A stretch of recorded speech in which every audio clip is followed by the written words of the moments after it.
Can you hear me? Yes, All right.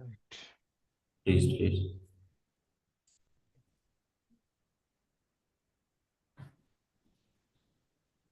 Am I audible, Mr. Naveed? All right. I'm audible. Yes. Everything Thank is you. fine now. Can start. Hello, good morning, good evening, and greetings all participants. I'm Mohammed Naveed. I am a secretary and PRO at the Global Operating Room Pakistan chapter.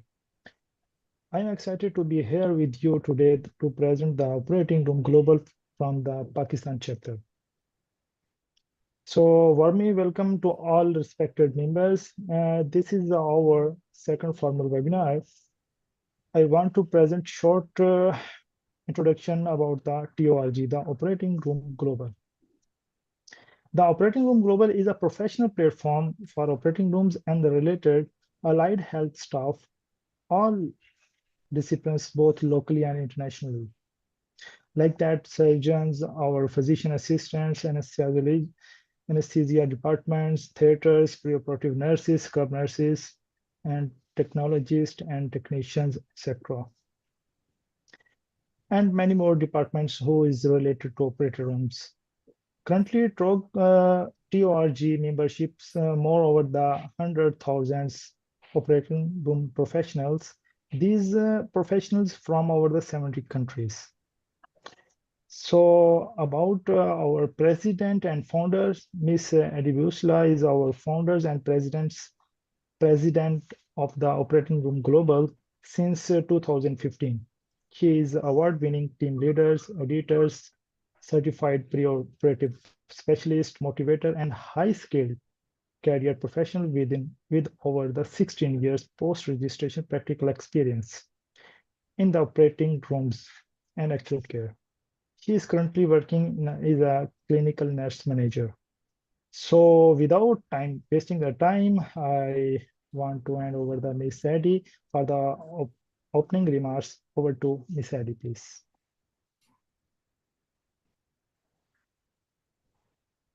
I want to welcome everyone to this webinar. Thank you so much, Mr. Naveed. Thank you to all our executives in Pakistan chapter. I want to welcome everyone to the first webinar of the year of TORG-Pak chapter.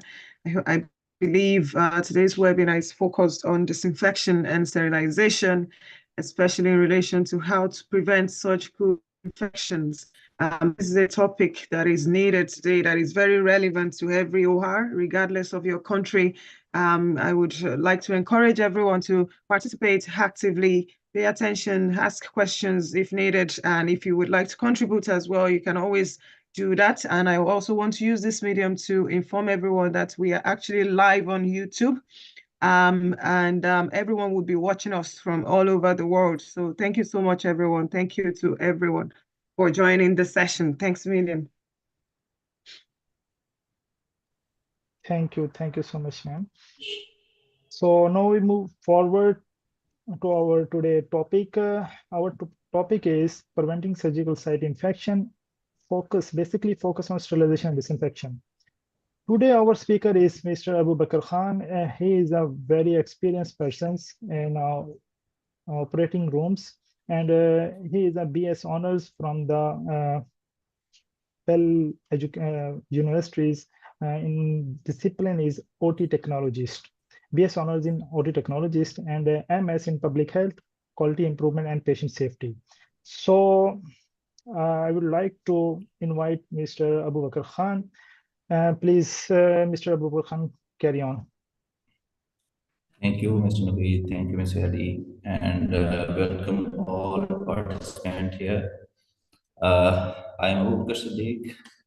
Today's my topic is in front of you, preventing surgical site infection and focusing the sterilization and disinfection. Please confirm I'm audible, please. Everything is perfect. Please share your screen. Yes, sir. Thank you.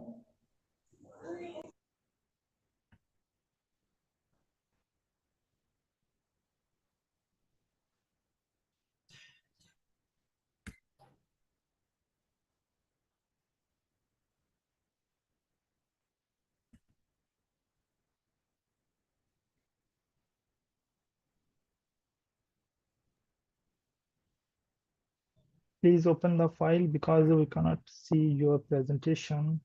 Okay, can you see, please? Not now.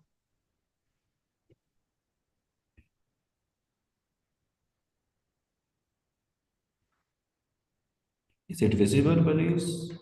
Your screen is open, sharing, but your presentation is not saying as well. Can you open your presentation, please? Have opened it, please. Let me check it again. Share again, please. Yes, I'm doing it, please. Is it visible? Yes, yes, okay. It's perfect. Thank you. Yes, sir.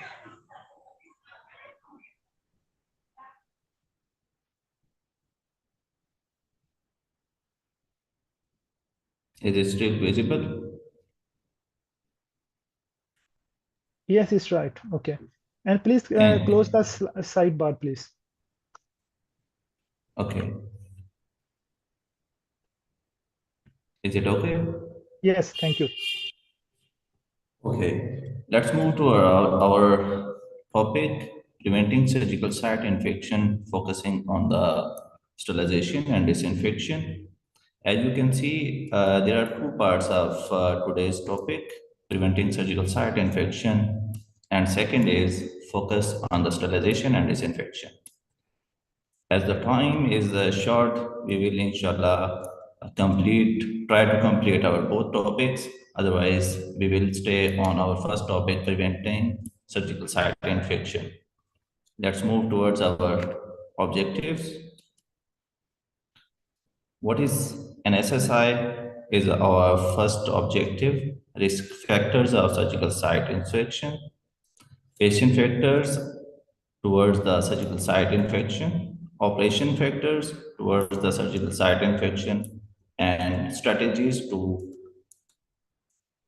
render or stop or avoid the surgical site infections. What is an SSI? Surgical site infection.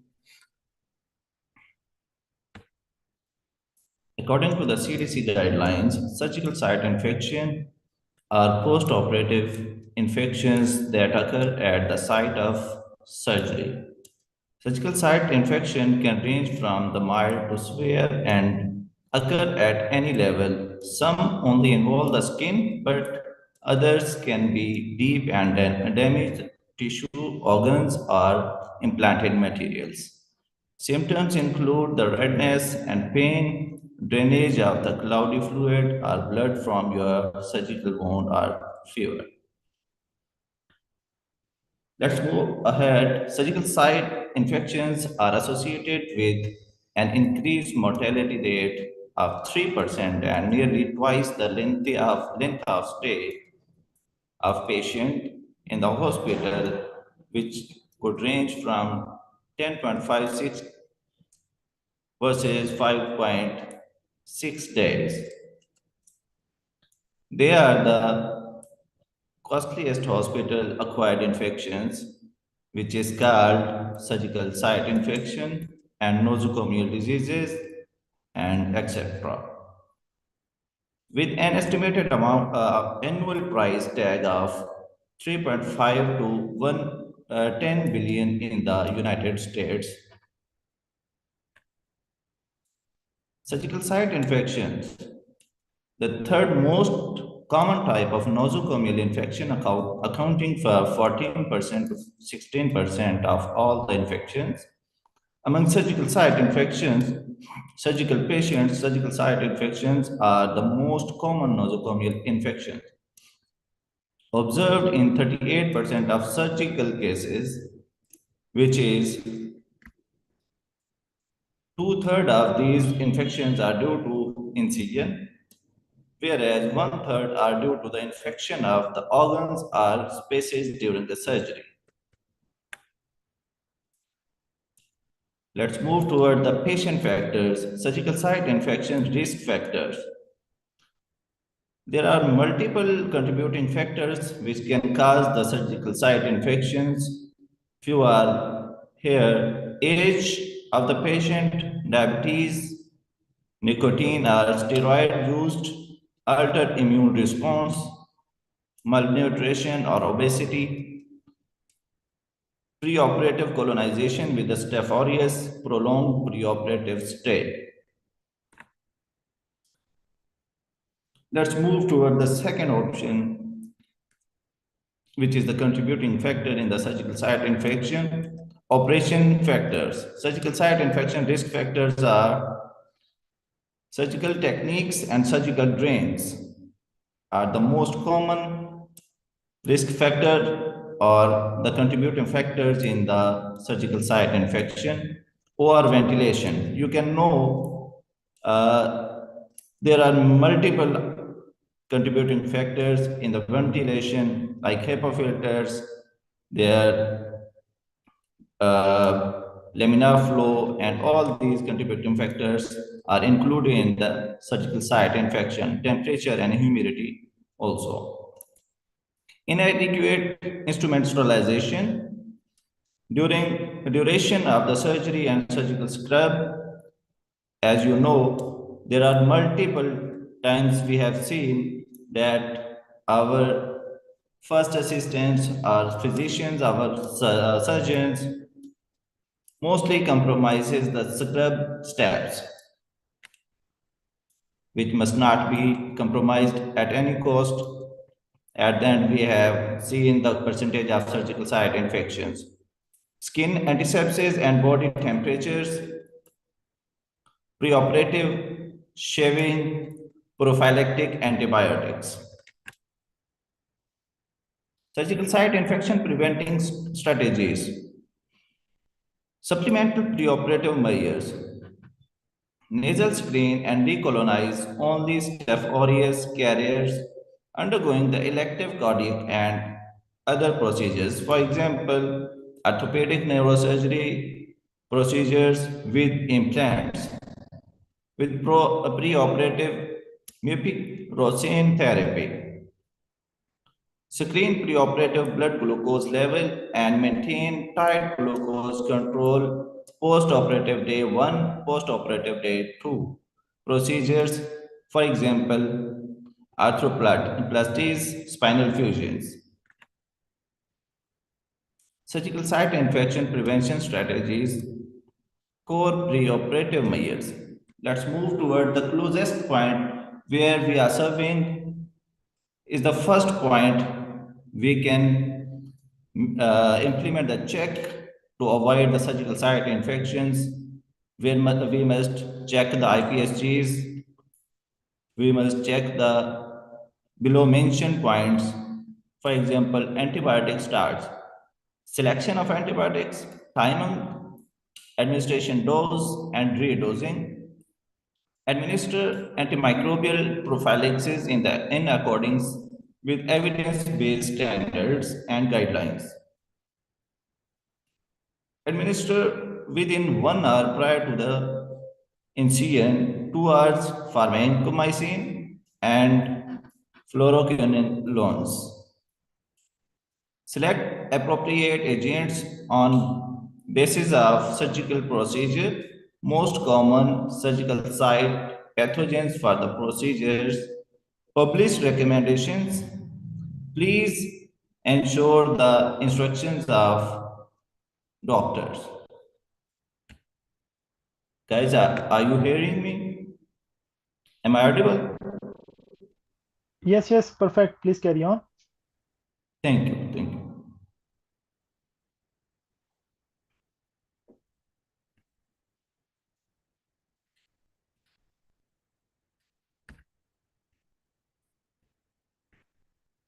Surgical site infection prevention strategies. The core preoperative measures remote infectious infections whenever possible. Identify and treat before the elective operation. It means we have to evaluate properly the patient, either it is infected or not, to ensure it would convert into the surgical site infection or currently the patient have comorbidities.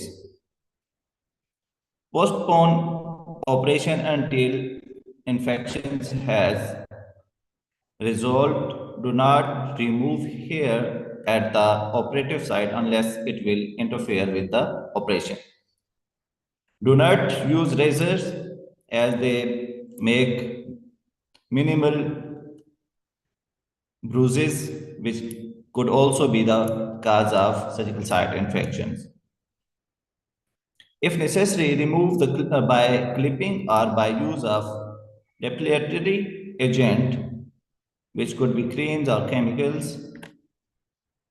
Let's move toward the summary where we can see there are multiple checks which could avoid the surgical site infections. There are two major points, the drapes and gowns, the operating room disciplines. As per WHO, the World Health Organization, surgical site infection prevention in the primary healthcare setting. First of all, the patient must have preoperative bathing, hair removal if required, surgical hand preparations, and surgical site skin preparations. Preoperative surgical antibiotic prophylaxis is the first part. On the other hand, we can see the environmental cleaning, surgical antibiotic prophylaxis prolongation, decontamination, and reprocessing of medical devices, wound dressings.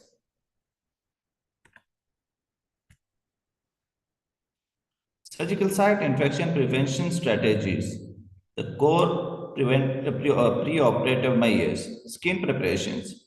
As we have seen recently in the previous picture, skin preparation, use the appropriate antiseptic agent and technique for the skin preparations. I hope all of us know very well antiseptic effectively works when we give it exact time and exact quantity, volume of the chemical before incision. Maintain immediate post-operative normothermia as the temperature of patient also contribute in the SSI. Colorectal surgery is patients mechanically prepare the colon, anemias, cathartic agent, administer non-absorbable oral antimicrobial agents in the divided doses on the day before operation. Surgical site infection prevention strategies, the core intraoperative measures. It is the point where many of us can even see at our facilities. Most of our colleagues interfere during the surgery. Many times the door of operation theater opens and closes. Can you please share, can anyone share their experience during the surgery? What are the flaws we are noticing at our facilities? Just to say for example of our experiences to avoid in the future for the surgical site infections. Can anyone please share?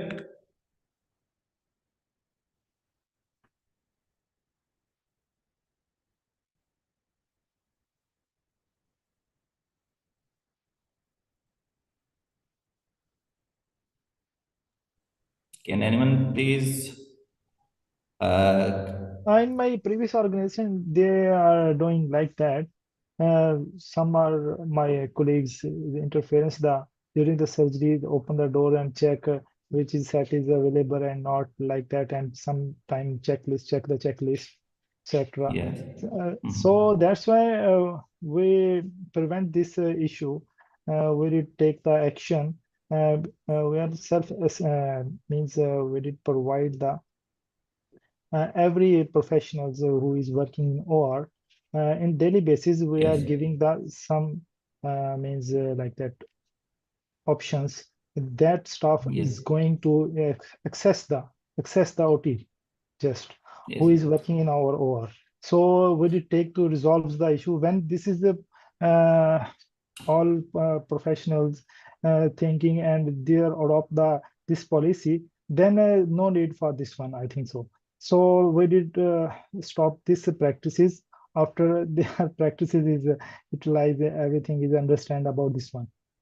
yeah. Thank you so much, Mr. Naveed. Can anyone please also can share their insights? What checks should be implemented to avoid these contributing factors in the surgical site infection? Which could be the checks to render to prohibit this practice to get save our patients from surgical site infections? Anyone, please? Um, Hello, Yes. can you hear me? Yeah, yeah, sure. I think there are instances where we have students in training. Sometimes the checklist has been taken before the entrance to the operating suite. Sometimes some students are fond of coming late. So there should be a policy that prohibits anyone coming into the suite immediately there is a knife on skin. I think that will help a lot.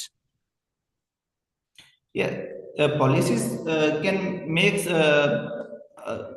play a maximum role, but practically our colleagues and we ourselves breaches these rules. What should be the step we could prohibit this practice?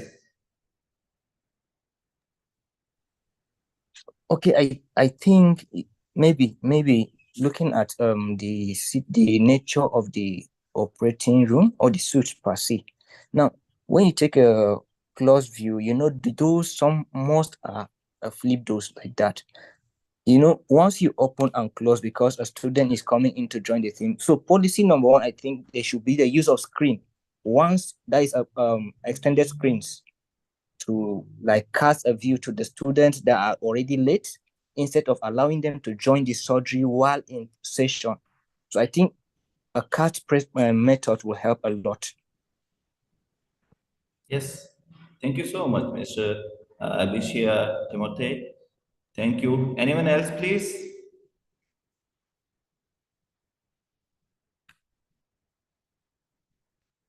Let's move toward the next slide. The surgical site infection prevention strategy core intraoperative measures. Operating room OR traffic. Keep OR door closed during the surgery except as needed for the passage of equipment, personnel, and the patient. Here I have a question.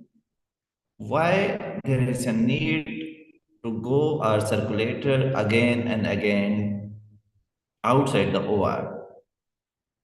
Can we make a strategy to render this practice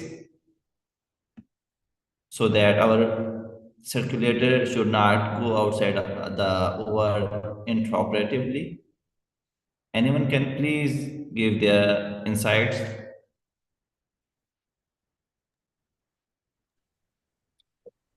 Well, Um, from my point of view, let me just say something. I know it's very common, even in Ireland, it's common. I mean, it depends on the specialty as well, especially when it's orthopedics.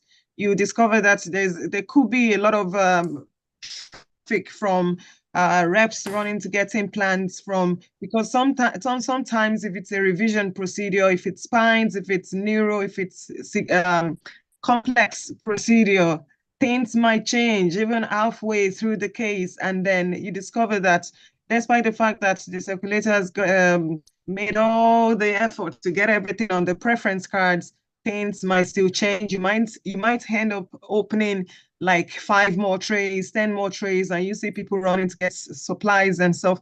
I think if we want to eradicate that practice, a committee should actually be developed into looking at how to reduce infection control practices, how to improve that in the operating room environment. And as much as possible, it's the responsibility of the scrub nurse or the surgical technologists to anticipate any change in the procedure. A laparoscopic procedure, for example, if it's minimally invasive, if it's robotics, it could be converted to open. So those things that might serve as that could serve as a reason for people in the room to have to run out should actually be in the room or in an adjunct room.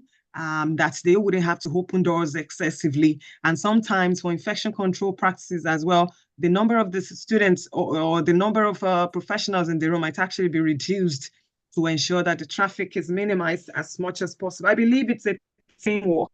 It's a teamwork and it needs to be reviewed constantly, the practice in every OR. Thank you so much, Mr. Khan. Thank you, Ms. Eddie. Here I have another question. Do we know about the dust particle one person carries when enters in the OR?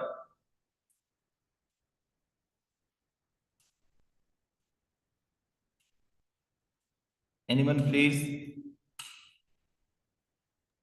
Sorry, can you come again with the question?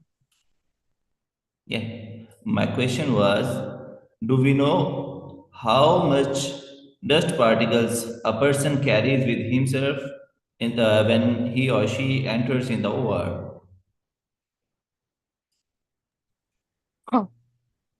I don't think.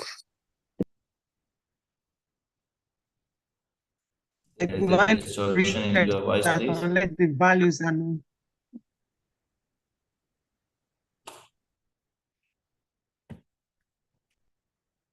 Repeat again, please. Your voice was distorted. okay, I was saying, I think we might need an evidence-based research on that. For me personally, I don't think I have an idea on the amount of dust particles that actually carry to the OR. If there is research, yeah, you can share, please. Thank you. Yeah, thank you. About 2.5 to 3 lakhs dust particles one person carries when enters in the OR. Think how much he or she can make a disaster inside the OR in a invasive procedure.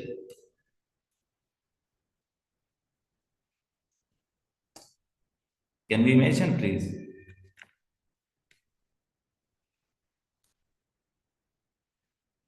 Let's move toward the next slide, please. Surgical site infection prevention strategies, supplemental preoperative measures. The nasal screen and decolonize only Staph aureus carriers undergoing. I think I have covered this slide already. Move toward the next slide. Surgical site infection prevention post-operative measures. Surgical wound dressings. Protect the primary closure incisions and sterile dressing for 24 to 48 hours post-op. There is another debate that we compromises at the end of the surgery when we have done very well in a multiple hours surgery, but at the end we compromises at the end of surgery when we are going to dress up the wound. At last, it results in the surgical site infections.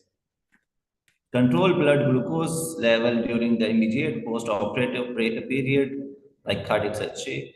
Measure the blood glucose level at 6 a.m. on post-operative day 1 and post-operative day 2 with procedure day post-operative day 0.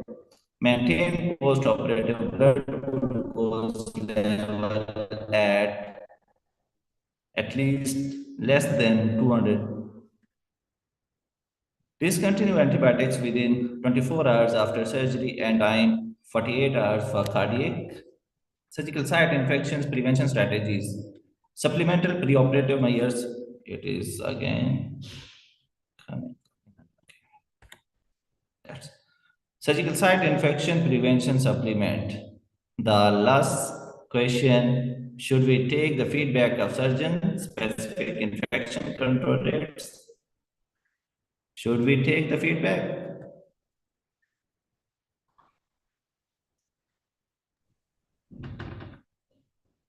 Anyone, please?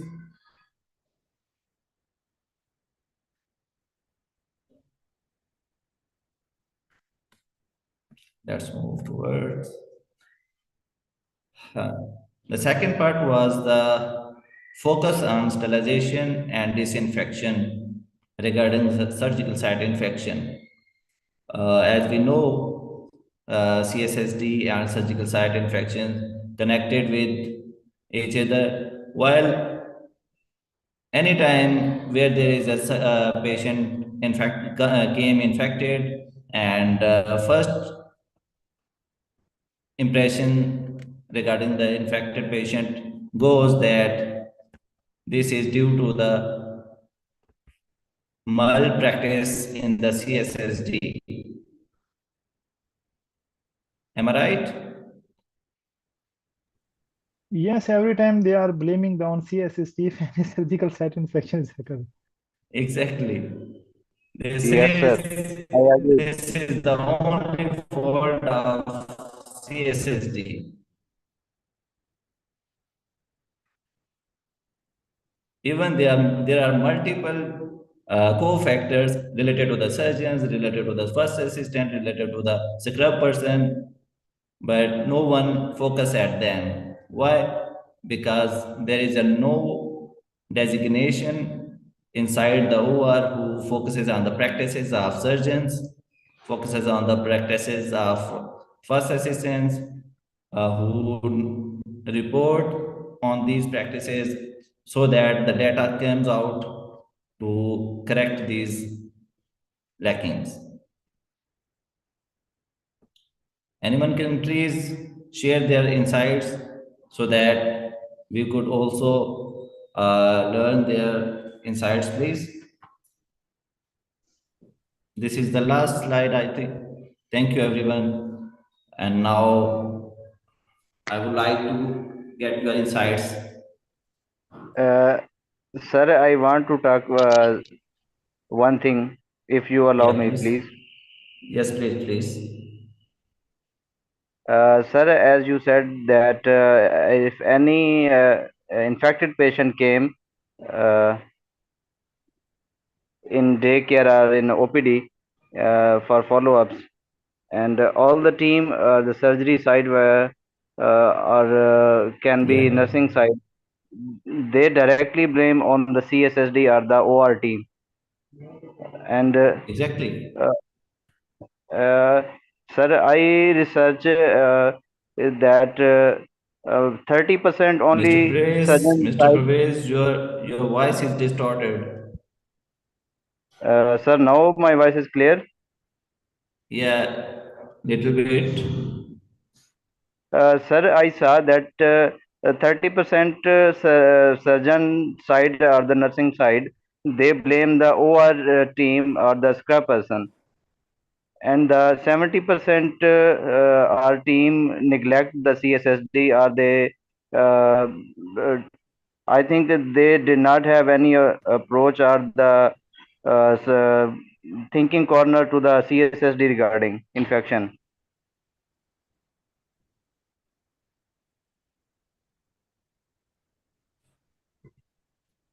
Yeah, you are right to find out the factors of surgical site infection, which ICP, ICD department is working on. Actually, end user is not being communicated regarding the contributing factors to the end user or the contributing teams regarding actual reason behind the surgical site infections. We must report every step since from the preoperative area, and when patient comes toward back after the surgery, after the with the infection towards the OPD or IPD, it must be Yes, sir. reported. Thank you. It must be reported, and strategies would came out to make the checks on it. Yes, sir. Sir, one point, if you allow me. Gigi, yes. Sir, I think we should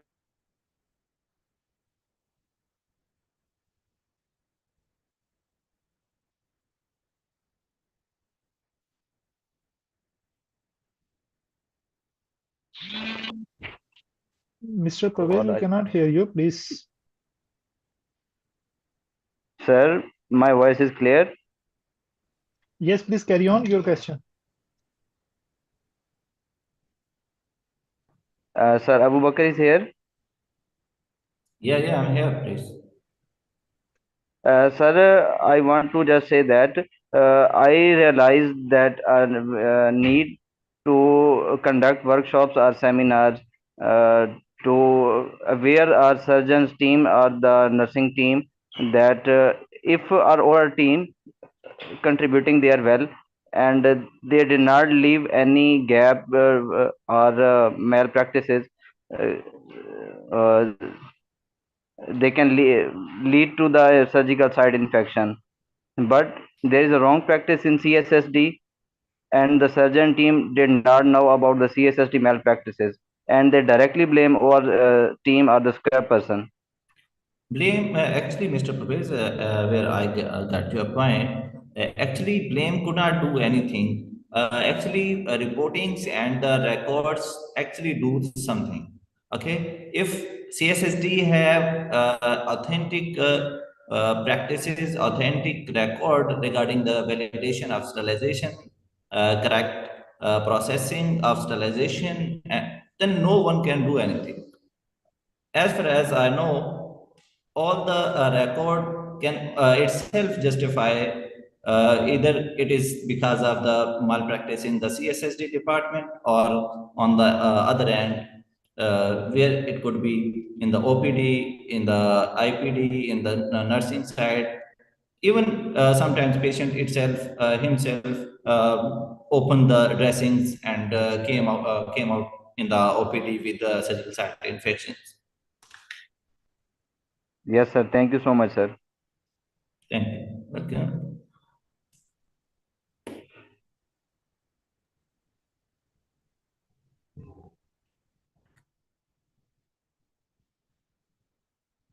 Yes, anyone else, please? I think Queen Esther. everyone is done. So thank you so much, Mr. Abu Bakr Khan. So now My pleasure, please. no, we are going to forward to Miss Eddie for the closing remarks, please. Miss Eddie, over to you. Sure, please.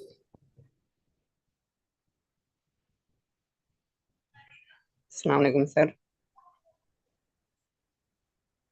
Yeah, Assalamu alaikum, sir. Walaikum I assalam. am I am Gulfam, a student of Janassan Medical University, Karachi, Pakistan. And I am a student of BS Operation Theatre Science Surgical Technologies, second year, Nice. fourth semester. Sir, please, Yes. I request you this material please share on WhatsApp group. Again. Okay. Mr. Gulfam, it will be provided to you all on the social media sites of TORG. Thank you, sir. Well, thank you. Welcome. Okay, this our presentation today's our topic is very lengthy, so we did divide it into two parts. Today we are discussing SSI surgical site infection regarding the all concerned related topics. So in the next second parts we will discuss about the disinfection and sterilization. So it's today is very insightful and fruitful topics presented by the Mr. Abu Bakr Khan. We are really thankful to you, and thank you everyone who is participating for the questioning and answering sessions like that. So thank you so much, and we'll meet you in our second part. Thank you so Thank you, much, everyone. everyone. Thank you. Thank you so much. That was interactive. Thank you. And very insightful as well. Thank you, everyone. Bye. Thank you.